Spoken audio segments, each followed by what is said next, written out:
తమిళనాడులోని మదురైలో జరిగిన జల్లికట్టు పోటీలో తీవ్ర విషాదం చోటు చేసుకుంది. ఈ పోటీలో పాల్గొన్న 52 మందికి గాయాలయ్యాయి. వీరిలో 10 మంది పరిస్థితి విషమంగా ఉన్నట్లు సమాచారం. గాయపడిన వారిలో 27 మంది ఎద్దుల పోరాట యోధులు, 20 మంది ఎద్దుల యజమానులు, 7 ప్రేక్షకులు ఉన్నారు. ఈ ఘటన స్థానికంగా కలకలం రేపింది.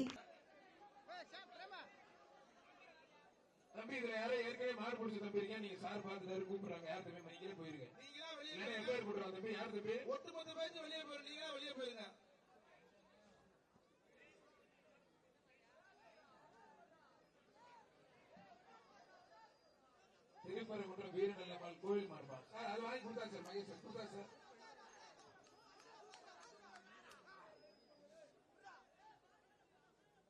வீரருக்கு வாழ்த்துக்கள் வீரருக்கு மாண்புமிகு அமைச்சர் மூர்த்தி வழங்கும் மதுரை இளங்கிரிப்பட்டி பரமசிவன்